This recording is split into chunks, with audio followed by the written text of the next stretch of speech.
इतना ही नहीं, जो भाग्य में है वो तो मिलना ही है, पर जो भाग्य में नहीं है वो हनुमान चालीसा से मिल जाता है। संभव है, बिल्कुल संभव है। भगवान शंकर का काम क्या है? आहा, भोलेनाथ का काम है जो भाग्य में नहीं है उसी को देना। लेकिन एक सेकंड,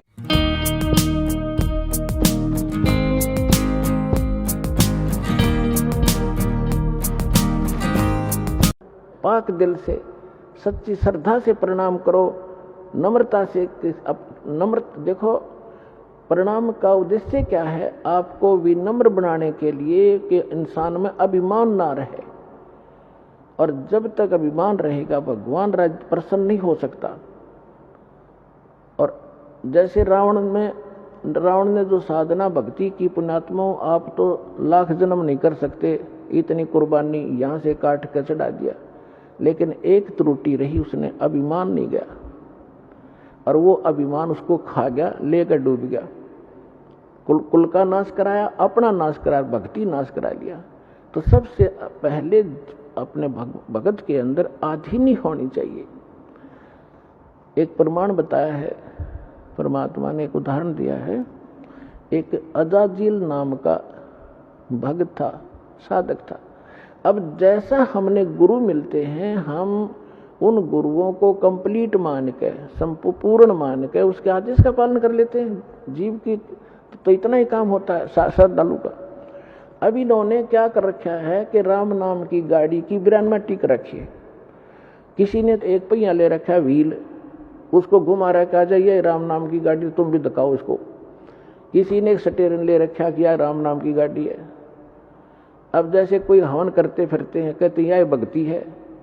कोई सुबह शाम के नित्य-नेम कर लेते, छोटे मोटे गीता का, कोई वेदों का, कोई कहते यही भक्ति है। ये सारी मिलाकर भक्ति बना है। तो उसको एक पहिया दे रखा था उसके गुरु ने कि बेटा प्रणाम करा कर, और प्रणाम करने से तेरा स्वर्ग में वास हो जाए। क्योंकि ये जो यज्ञ हैं, जब तक हमें सत्साधना न मिलती है, स्वर्ग तक की साधना है। लेकिन हम इन यज्ञों को स्वर्ग के लिए नहीं, अपने मोक्ष के लिए प्रयोग करेंगे। हम जिसका हमारे ऊपर कर्जा है उनको ये पकड़ा देंगे कि आप अपना ये ऋण पकड़ो, हमने तुम्हारे लोक में वो रेस्टोरेंट नहीं चाहिए, हम आगे को चलने वाले हैं। उस अजाजील ने अपने जीवन काल में, पहले लाखों वर्षों की आयु होती थी, 1 अरब प्रणाम की, दंडवत प्रणाम लेट लेट के। और जब वो ऊपर गया, विष्णु जी को इष्ट मानता था, विष्णु जी के लोक में गया। अपने आत्मा जो भी क्रियाएं आप यहाँ कर रहे हो, जैसा भाव आपका है, आपकी भी ऐसी परीक्षा होगी त्रिकुटी पर जाके। और जैसी श्रद्धा आपकी इस दास के प्रति यहाँ होगी, ऐसी वहां होगी, तो वहां परमात्मा आपको इस दास के रूप में मिलेगा।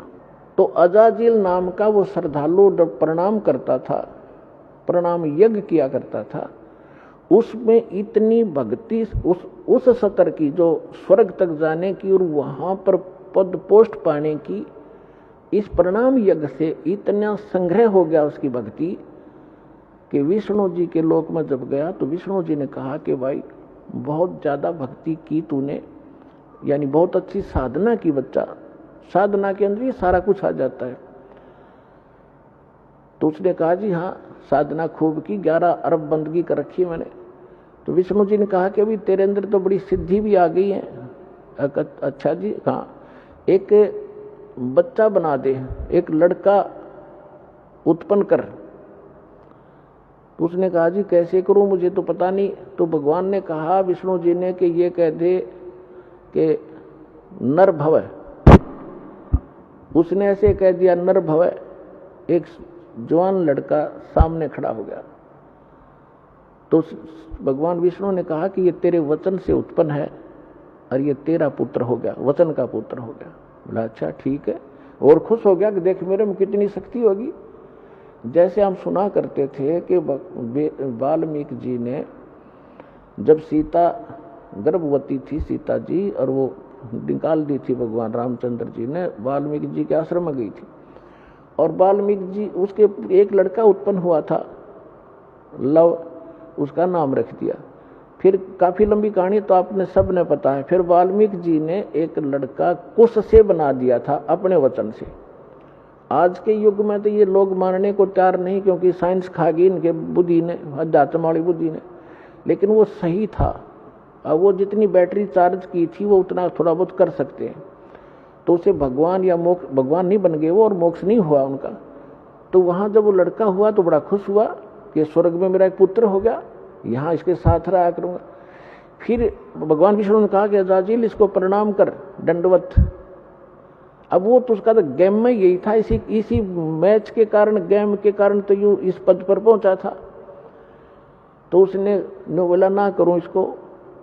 क्यों भाई? भगवान बोले क्यों नहीं करे इसको प्रणाम? कि ना करूं, ये तो मेरा पुत्र है, मेरे वचन से हुआ है। अब भगवान विष्णु ने सोचा ये तो भाई फेल हो गया परीक्षा में। फिर भी उन्होंने सोचा चल थोड़ा सा इसको ग्रेस मार्ग दे देता हूं, जब बुद्धि काम कर जाती इसकी। उस लड़के को अपने जहां वो खड़े थे बाउंड्री के अंदर, उससे परली साइड भेज दिया। और उसमें एक गेट था, इतना एक बाईपास रास्ता था, उसमें झुक कर जाना पड़ता था नो बाहर निकलने के लिए। वो लड़का तो परली साइड निकल के खड़ा हो गया। अब भगवान ने सोचा इस अजाजिल को मैं इस गेट से निकाल ले चलता हूं, और ये झुके ज्ञाना, ऐसे झुक कर निकलेगा तो मैं मान लूंगा भी चल इसका ये नाश ना होगा भक्ति का, जिसी भी इसने भक्ति की है। तो भगवान भी समेत मुकुट के झुक के निकल के, उसका सामने लड़का खड़ा था। और अजाजिल से कहा कि आजा अजाजिल, तुझे स्वर्ग की सैर करा के लाता हूं। तो अजाजिल बोला मैं सब जानता हूं, तू छलिया है, तो मेरी फिर मजाक करेगा कि देखा ना मैं झुक के निकलूंगा तो परिणाम हो जाएगा मेरा लड़के को, और तो आप जो है ना मेरे साथ धोखा करना चाहते हैं, मैं ऐसा अनजान नहीं हूं, बिल्कुल नहीं करूंगा, नहीं आऊंगा। तो परमात्मा बोले जा भूतनी के निकल यहां से। वो वहां से पटक दिया ठाक है, और सारी वह भक्ति कैंसिल कर दी।